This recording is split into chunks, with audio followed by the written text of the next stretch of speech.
नमस्कार। आज का हमारा टॉपिक है पूर्णांक संख्या। पूर्णांक होते क्या है, उससे पहले मैं आपको कुछ दो बेसिक चीजों के बारे में बता देता हूं। पहली है पूर्ण संख्या, दूसरी आएगी प्राकृत संख्या। पूर्ण संख्या को अपन W से प्रदर्शित करते हैं। अब ये होती क्या है कि W का मतलब है होल नंबर, यानी सभी संख्याएं, यानी 0, 1, 2, 3 से लेकर अनंत तक। ये जो सिंबल है वो अनंत का है। और दूसरा आता है प्राकृत संख्याएं। प्राकृत संख्या को अपन कैपिटल N से दर्शाते हैं। इसके अंदर शून्य को छोड़कर सभी संख्याएं इसके अंदर सम्मिलित होती है, यानी ये भी 1 से लेकर कहां तक होगी, अनंत तक, यानी अनगिनत। तो ये चीज थी, कुछ साधारण थी। पूर्ण संख्याएं होती क्या है और प्राकृत संख्याएं होती क्या है। अब इन दोनों के बीच कभी कभार मौखिक प्रश्न बनते हैं। वो प्रश्न क्या बनते हैं कि क्या सभी पूर्ण संख्याएं प्राकृत संख्या हो सकती है क्या? तो पूर्ण संख्या है वो प्राकृत संख्या हो सकती है। और दूसरा इसके ऑपोजिट आता है, क्या प्राकृत संख्या पूर्ण संख्या हो सकती है क्या? तो नहीं। कारण कि प्राकृत संख्या 1 से शुरू होती है और जबकि पूर्ण संख्या है वो कहां से, 0 से। तो ये इन दोनों के मध्य कुछ सामान्य जानकारी थी। अब इसके बाद अपन पढ़ेंगे आज का हमारा बिंदु, वो है पूर्णांक। क्या होता है पूर्णांक? विशेषतः दो प्रकार के होते हैं, एक धनात्मक, दूसरा ऋणात्मक। धनात्मक का मतलब है वह सभी संख्याएं जो प्लस चिन्ह को प्रदर्शित करें। ऋणात्मक का मतलब है वह संख्याएं जिनके आगे माइनस का या ऋणात्मक चिन्ह लगा हो, वह सभी संख्याएं। उदाहरण के तौर पर +1, +2, +3, ये सारी धनात्मक को प्रदर्शित करती है। ऋणात्मक को -1, -2, -3। ये क्या है, सामान्य उदाहरण हो गया समझने के लिए ये दिखती कैसी है।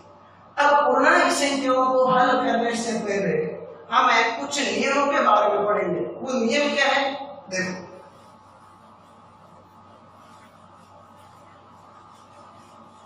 नियम आता है हमारे सामने, सबसे पहले नियम आता है कोष्टक के नियम।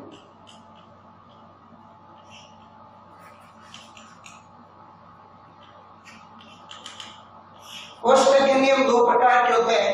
पहला नियम आता है कि जब कोष्टक के बाहर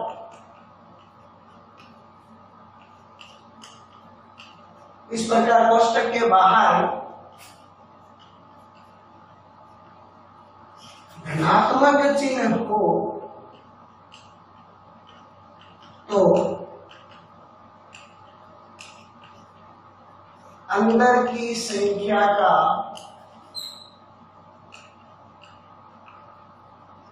चिन्ह परिवर्तन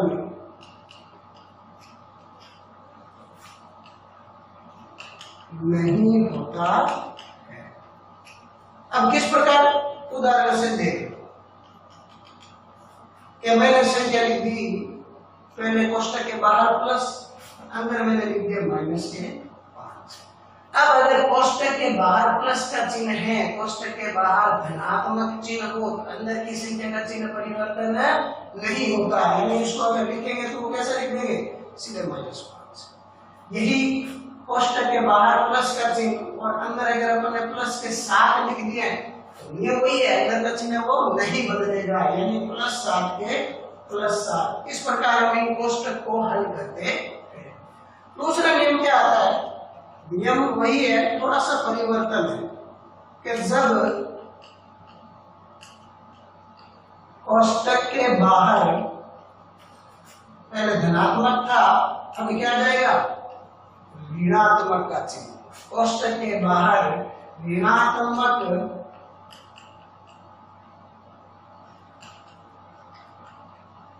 चिन्ह है हो तो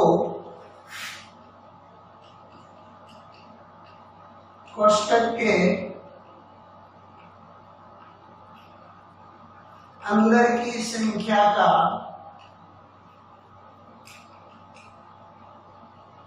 चिन्ह है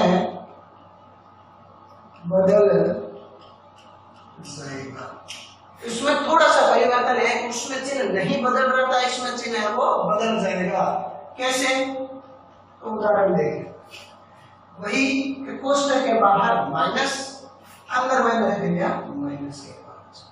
नियम क्या कह रहा है? कोष्टक के बाहर ऋणात्मक चिन्ह हो तो अंदर के चिन्ह है वो बदल जाएंगे। ध्यान देने वाली बात है कि जो प्लस का चिन्ह है वो माइनस में बदल जाएगा और माइनस वाला चिन्ह है वो प्लस में बदल जाएगा। तो कोष्टक के बाहर माइनस है तो अंदर वाले का चिन्ह बदलो तो माइनस वाला चिन्ह और किस में बदलेगा? प्लस में। तो उत्तर क्या है? प्लस 5। इसका उल्टा, कोष्टक के बाहर माइनस और इस बार संख्या लेगा क्या? प्लस के साथ। तो नियम कोष्टक के बाहर माइनस का चिन्ह बदलेगा, तो देख लीजिए प्लस वाला चिन्ह वो किस में बदल रहा है? माइनस में। तो उत्तर क्या मिलेंगे? माइनस। ये चीज थी कोष्टक के नियम से संबंधित। हमारे सामने जब प्रश्न आएंगे ना, अगर कोष्टक में तो सबसे पहला काम है कोष्टक से फ्री करना, फिर प्रश्न को हल करना। तो ये चीज थी पूर्णांक में। पहली चीज का कोष्टक के नियम है वो पूर्णांक में किस प्रकार हल होते हैं। इसके बाद हमारे सामने अगली चीज आती है वो है गुणधर्म। पूर्णांक से संबंधित हमारे पास दो गुणधर्म आते हैं। एक तो आता है जोड़ गुणधर्म। पहली चीज आती है जोड़ गुणधर्म। ये जोड़ में और साथ में ही घटाव में ये सेम चीज काम करती है। किस प्रकार काम करती है? तो मैं एक एक इस जोड़ गुणधर्म के एक एक चीज के साथ एक एक उदाहरण भी समझाऊंगा, आपको ध्यान से देखना। पहली चीज आती है कि यदि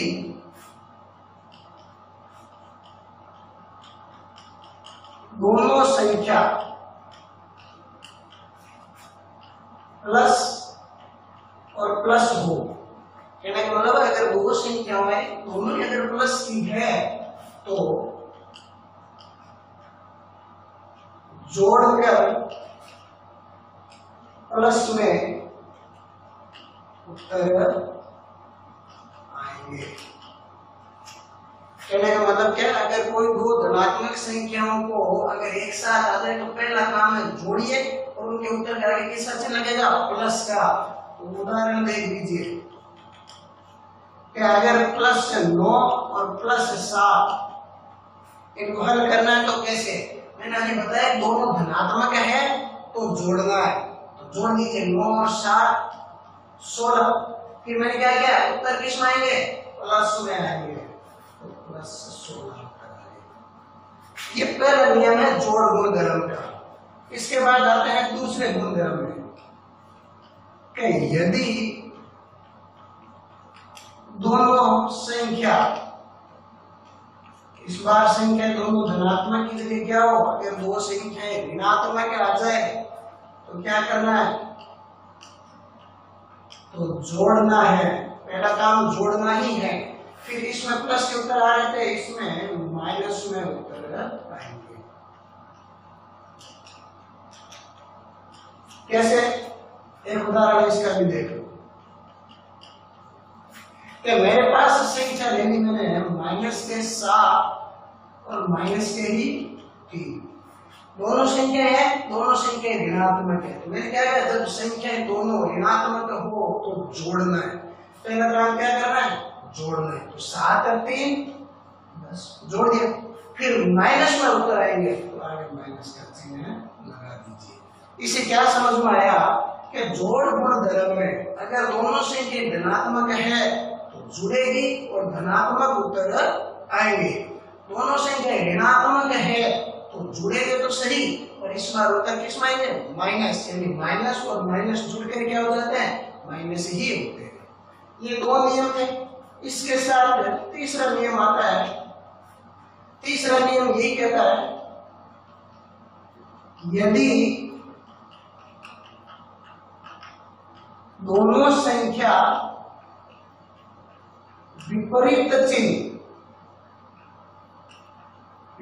चिन्ह की हो तो, मतलब कैसे? क्या पहली संख्या प्लस और दूसरी माइनस, या पहली माइनस और दूसरी प्लस। पहले हमने देखा है कि दोनों प्लस थी, दोनों माइनस थी। अब सवाल कह रहा है, नियम कह रहा है कि अगर पहली प्लस और दूसरी माइनस आ जाए या पहली माइनस और दूसरी प्लस आ जाए तो घटाव करें। पहला काम क्या करें? घटाव। उसके बाद बड़ी संख्या का चिन्ह लगाएं। इस नियम को एक बार और देखना। ये नियम कह रहा है कि यदि दोनों संख्याएं विपरीत चिन्ह की हो, कहने का मतलब है एक प्लस और एक माइनस की हो या माइनस या प्लस की हो, तो पहला काम करना है घटाव, यानी घटाना है। और फिर दोनों संख्याओं में बड़ी संख्या जो होगी उसका आगे जो चिन्ह होगा वह घटाना है। कैसे? तो उदाहरण देख लो। तो मैंने लिख दिया प्लस के 7 माइनस के 5, एक प्लस की और एक माइनस की है, प्लस और माइनस पहले क्या है? घटाइए। तो हमेशा स्वाभाविक है बड़ी संख्या में से छोटी संख्या घटेगी। 7 में से 5 गए, 2 घटा दिया। फिर क्या करें? बड़ी संख्या का चिन्ह। अब 5 बड़ी है, 7 बड़ी है, 7 का किसका चिन्ह? प्लस का। इसका उल्टा एक उदाहरण ये ले लो कि -7 और प्लस के 5 चिन्ह मैंने बदल दिए। यदि दोनों संख्याओं के विपरीत चिन्ह एक माइनस का और एक है प्लस का, ये माइनस और प्लस, तो पहला काम क्या करना है? घटाओ। तो हमेशा पता है कि बड़ी संख्या में से ही छोटी घटेगी, तो घटाना है तो 7 में से 5 घटा दो। पहला काम घटाना करना है। घटाव कर दिया, फिर क्या करें? बड़ी संख्या का चिन्ह लगाए। अब इन दोनों में से देखो, बड़ी 5 है, 7 है, हमें पता 7 बड़ी है, तो 7 का आगे किसका चिन्ह है? माइनस का। तो माइनस के स्वाभाविक होता क्या है कि बीच में प्लस का चिन्ह दिखते ही सभी पहला काम करते हैं जोड़ते हैं। जोड़ना नहीं है, अगर विपरीत चिन्ह दिखे तो पहला काम घटाना है। घटाने के बाद हमें देखना है कि बड़ी संख्या में कौन सा चिन्ह है। तो 7 में से 5 घटाया 2, 7 बड़ी है इसलिए माइनस के 2। यह है जोड़ गुणधर्म। क्लियर हुई चीज? अब जोड़ गुणधर्म के हमारे पास कई सवाल है, मैं आपको कुछ क्वेश्चन दे देता हूँ, वो आपको बैठकर हल करने हैं और वापस बताने हैं आंसर। क्वेश्चन 1 मैंने दे दिया -5 प्लस 7 प्लस -3 5 माइनस के 8 प्लस -2। और क्वेश्चन नंबर 3 दे दिया है -5 माइनस के 2 -8। ये 3 प्रश्न है, ये आपके इस जोड़ गुणधर्म से संबंधित है। इसके जो भी आंसर आए वो वापस कमेंट करके जरूर बताएं।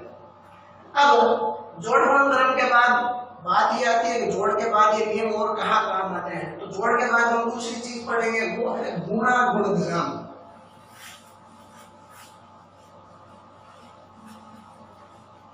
तो गुणा गुणधर्म किस प्रकार काम करते हैं? वो भी कुछ जोड़ की तरह ही है, बस थोड़ा सा अंतर है, हम थोड़ा सा समझे। गुणा गुणधर्म। अब गुणा गुणधर्म ये किस प्रकार काम करता है? चीज वही है, ज्यादा कोई डिफरेंस है नहीं, थोड़ा सा है तो हम समझे कि यदि दोनों संख्याएं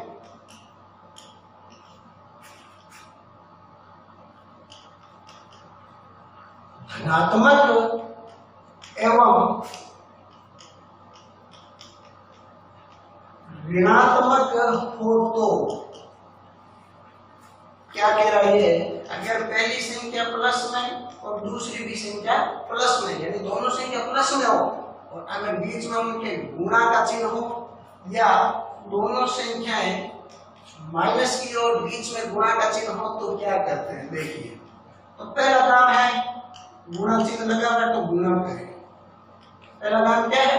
गुणा करें। फिर अगर दोनों चिन्ह समान है तो ध्यान रखिए सदैव धनात्मक उत्तर प्राप्त होंगे। ध्यान रखना, जोड़ और गुणा के गुणधर्म को कभी मिलाना नहीं है। जोड़ अलग है, गुणा में अलग है। कैसे? कि मैंने कह दिया 5 की गुणा 7 से और दूसरी तरफ दे दिया मैंने -5 की गुणा -7 से, अगर इनको गुणा करना है तो चीज दोनों प्लस की है तो ऊपर वाले में प्लस की है, दोनों माइनस की है तो दोनों माइनस की है। पहला काम क्या करना है, गुणा कर दीजिए। 7 पंजा 35 और 7 पंजा 35। फिर मैंने क्या कहा, सदैव धनात्मक उत्तर प्राप्त होंगे तो दोनों का निश्चित किसका दिखेगा। यह है गुणा गुणधर्म का पहला नियम, जहां दोनों चिन्ह क्या हो, समान। इसके बाद दूसरी चीज हमारे पास आती है जो इसके विपरीत होगी। यदि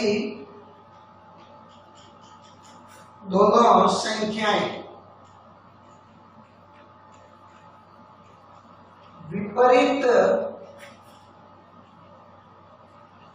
विपरीत चिन्ह की हो तो कैसे, कि मैंने कह दिया पहली प्लस की गुणा दूसरी किससे हो रही है, माइनस से। इसका उल्टा कर दो, माइनस की संख्या की गुणा किससे हो रही है, प्लस की संख्या से। तो क्या करना है, पहला काम गुणा करें। गुणा का चिन्ह है तो गुणा तो करना ही पड़ेगा, प्लस माइनस और चाहे माइनस और प्लस हो, गुणा कर दी। फिर ध्यान रखना है ऐसी स्थिति में सदैव जो उत्तर है वो ऋणात्मक ही आएंगे। अगर विपरीत चिन्हों की अगर आपस में गुणा करेंगे तो उसके उत्तर सदैव ऋणात्मक आएंगे। उदाहरण के तौर पर एक चीज देख लो, 5 गुणा -8 या -9 गुणा 7, प्लस माइनस हो चाहे माइनस प्लस हो, विपरीत चिन्ह है। पहला काम है गुणा करना, गुणा कर लीजिए। 5 8 है 40, 9 7 है 63। क्योंकि चीज ये देखिए गुणा करें फिर क्या है, सदैव उत्तर किसमें आएंगे, ऋणात्मक। तो बस सिंपल है, दोनों का ऋणात्मक चिन्ह लगा दीजिए। यह है गुणा गुणधर्म, बड़ा ही सिंपल है, केवल 2 भागों में। चिन्ह समान है अगर गुणा में तो उत्तर सदैव धनात्मक प्राप्त होंगे। चिन्ह अगर विपरीत है, प्लस माइनस या माइनस प्लस है, संख्या से कोई लेना देना नहीं है कि संख्या कौन सी छोटी है कौन सी बड़ी है। गुणा के अंदर स्पष्ट नियम है कि प्लस माइनस में है तो उसके उत्तर सदैव ऋणात्मक ही प्राप्त होंगे। ये हमारे सामने 2 चीजें है, ये गुणा गुणधर्म और जोड़ गुणधर्म। जोड़ वाला घटाव के दोनों साथ में काम करते हैं, उसी प्रकार गुणा और भाग का गुणधर्म भी इसी प्रकार ही काम करता है। उसमें फर्क क्या हो जाएगा, यहाँ गुणा की जगह क्या हो जाएगा, भाग का चिन्ह आ जाएगा। तो मैं एक छोटा सा आपको नियम लिख देता हूं, पता चल जाए किस प्रकार। प्लस की संख्या का भाग प्लस में या माइनस की संख्या का भाग माइनस में, तो भाग तो देना ही है, उत्तर सदैव प्लस ही आएंगे। दूसरा, प्लस की संख्या का भाग माइनस से या माइनस की संख्या का भाग प्लस से, तो उत्तर क्या आएंगे, माइनस में। इस चीज का थोड़ा सा ध्यान रखना है कि गुणा में भी यही नियम काम कर रहा है, वही भाग में काम करेगा। इसके बाद हम इसके कुछ सवालों को, गुणधर्म के सवालों को संख्या रेखा के द्वारा समझेंगे।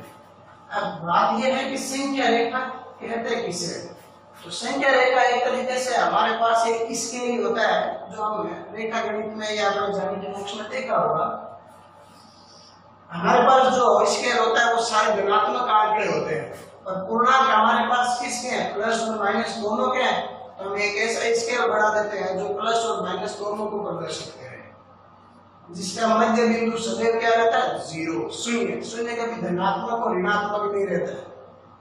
बाकी +1 +2 +3 4 5 6 7 इस प्रकार आगे बढ़ा दीजिएगा।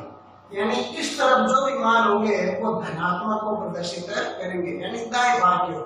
इधर खड़ा हो गया मेरा राइट हैंड है तो राइट हैंड की तरफ जो भी मेरे भाग होंगे अंक होंगे वो सारे क्या होंगे, धनात्मक। दूसरी तरफ जो भी लेफ्ट साइड जो भी अंक होंगे वो हमेशा मेरे ऋणात्मक चिन्ह को ही प्रदर्शित करेंगे, यानी माइनस की संख्या को।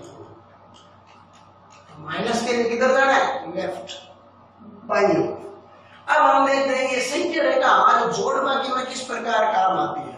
मैं एक छोटा सा उदाहरण दूंगा और बड़ा इंटरेस्टिंग रहेगा आपके लिए कि हम अभी जो गुणधर्म अगर हम कहीं भूल जाए तो ये संख्या रेखा स्केल हमारी जोड़ में किस प्रकार मदद करता है। तो मैंने सवाल लिया +5 -7 +8 और -6। अब मैंने ये सवाल दे दिया और हम कंफ्यूज हो गए कि ये हल करना कैसे है। तो सिंपल है, देखिए सबसे पहले 5 पर पहुंच जाइए। 5 का है, धनात्मक का है, धनात्मक के 5 ये। फिर मुझे करने क्या है, उससे -7 करने हैं। अब 5 में से 7 हम साधारण देखें तो नहीं घट रहे और संख्या रेखा से आसानी से कर सकते हैं। अभी मैंने बताया है कि प्लस के लिए अगर हमें जाना है तो दाईं ओर और माइनस के लिए जाना है तो बाईं ओर। तो 5 पर पहुंच गया हूं पहले। अब मुझे 7 माइनस की ओर चलना, यानी इस ओर 7 कदम तो आ जाइए। 1 2 3 4 ये 5 6 और 7 पर मुझे क्या मिला, -2। यानी 5 और 7 को हल किया तो -2 मिला। फिर आ जाइए +8 और -6। अब इसको हल करना शुरू कर दीजिए। फिर आया -2 तो -2 पर आ जाओ। अब -2 से +8, प्लस के लिए इधर जाना है दाईं ओर। तो चलिए 8 कदम, 1 2 3 4 5 6 7 8। 8 पर क्या मिला, +6। यानी -2 और +8 किया तो क्या मिला, +6। आगे बच क्या गया, -6। अब आ जाइए +6 पर पहुंच गए। +6 से माइनस चला तो माइनस के लिए फिर आ जाइए भाई। कितना कदम, 6 कदम। 1 2 3 4 5 6। 6 पर क्या मिला, 0। यानी इस सवाल के हमारे पास उत्तर क्या प्राप्त होंगे, 0। ये संख्या रेखा का काम है। नियम हमारे पास पता है तो नियम जो मैंने सवाल अभी दिए उनको लेकर हमें हल करना है। और अगर नियम के बिना अगर प्रश्न आ जाए कि निम्न सवालों को संख्या रेखा स्केल, इसके द्वारा संख्या रेखा स्केल से हल कीजिए, तो हम इस प्रकार करेंगे। सबसे पहले प्रारंभिक संख्या को पकड़ना है, फिर दूसरों के चिन्ह को देखना है, प्लस और माइनस। प्लस है तो दाईं ओर जाइए, माइनस है तो बाईं ओर जाइए। क्लियर हुई चीज। अब मैं कुछ गुणधर्म आधारित सवाल लूंगा, उनको थोड़ा सा अच्छे से करना है कि आपके सामने सवाल आया है a माइनस का b बराबर a प्लस b। अभी ये a और b दोनों अज्ञात है, पर यहाँ ज्ञात कर देता हूँ कि मैं कह रहा हूँ a की जगह 21 रख दीजिए और b की जगह 18 रख दीजिए और इनको क्या कर दीजिए, हल करना है। तो अब यहाँ हम गुणधर्म को भी सीख जाएंगे। पहले सीखेंगे हम जोड़ गुणधर्म, फिर ऐसा ही एक सवाल और लेंगे जहां हम सीखेंगे गुणा गुणधर्म। देखो नियम क्या कहता है, सबसे पहले मान रख दीजिए a की जगह 21 और b की जगह 18। a की जगह 21, माइनस का माइनस, फिर कोष्टक का कोष्टक, फिर माइनस, फिर b की जगह क्या है 18, फिर a की जगह 21 और b की जगह 18। इनको हल कर लो। हल कैसे करते हैं, अभी मैंने देखा है, अभी ये पढ़े हमने 21 के 21, कोष्टक के बाहर ऋणात्मक चिन्ह हो, हमें पता है कि कोष्टक के बाहर ऋणात्मक चिन्ह है तो चिन्ह बदलते हैं। और चिन्ह बदलते किस प्रकार है, प्लस की संख्या माइनस में और माइनस की संख्या प्लस में। तो ये माइनस के 18 है, वो बदल कर क्या हो जाएंगे, प्लस 18। और दूसरी तरफ क्या है 21 प्लस 18। इधर भी दोनों प्लस के, इधर भी दोनों प्लस के। जब संख्या दोनों प्लस के हो तो जुड़ती है, प्लस में ही उत्तर आते हैं। तो 21 और 18 प्लस के 39 और 21 और 18 प्लस के 39। ये क्या दर्शाता है कि ये जो पद है वो इसके क्या है, बराबर है। अब ऐसा ही एक सवाल आपको बोल देता हूं जहां मैं मान परिवर्तन कर देता हूं, किसका, a का और b का। a की जगह रख दीजिए 49 और b की जगह रख दीजिए 27। ये आपके लिए प्रश्न है इस नियम से संबंधित। ऐसी चीज और करता हूं, इस बात से क्या हो जाएंगे, परिवर्तन, वो भी किसके अनुसार, गुणा के अनुसार। गुणा का एक प्रश्न इस प्रकार है, a गुणा माइनस का बी बराबर में क्या है माइनस ए गुना बी। इसमें क्या क्या है पहले तो ए का चिन्ह है वो प्लस में और बी माइनस में बराबर में ए माइनस कर दीजिए और बी प्लस का। अब ये कह सवाल हल कर दो ए की जगह क्या रख दो ए की जगह 11 रख दो और बी की जगह क्या रख दो 8।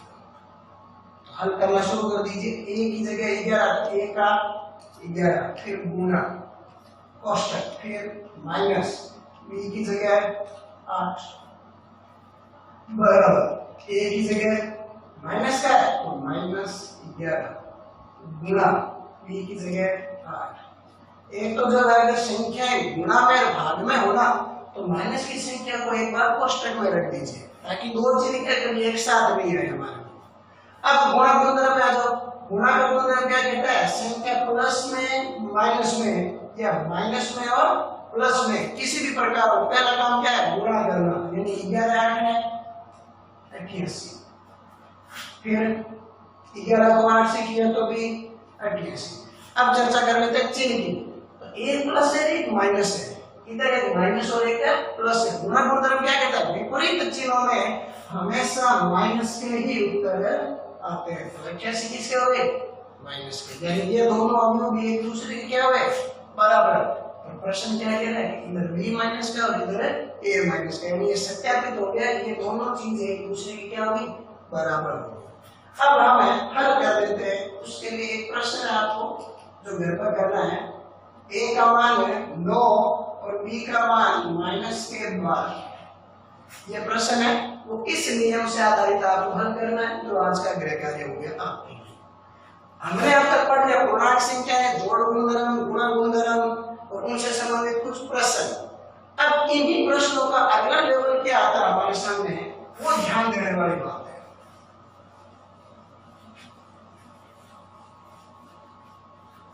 अगला सवाल हमारे सामने आता है कुछ नियम। कक्षा 5 में भी पढ़ा है 6 7 8 9 ये 10 तक लगातार काम आने वाले नियम है क्या। पहला है क्रम विनिमय। साधारण भाषा में इसको कहा जाए तो क्रम में फेरबदल। अब फेरबदल कैसे कि किसी भी अंक को किधर से उठाकर कहीं दूसरी जगह उसको रख देना यह इस नियम को प्रदर्शित करता है क्रम विनिमय। अब विशेष बात यह है कि क्रम विनिमय नियम है वो विशेषतः केवल दो ही संक्रियाओं में काम आता है एक जोड़ और दूसरी गुणा। बाकी में और भाग में क्रम विनिमय नियम है वो लागू नहीं होता है। कैसे एक उदाहरण के द्वारा सीखते हैं 7 + 5 ये जोड़ के जो है दूसरी तरफ 7 गुना 5। अब क्रम विनिमय का मतलब है 7 और 5 को जोड़िए क्या मिला 12। अब एक बार इस सवाल का क्या कर देते अपन क्रम विनिमय कर देते हैं। कैसे कि अगर मैं 5 और 7 को जोड़ूं तो भी 5 और 7 क्या मिलते हैं 12।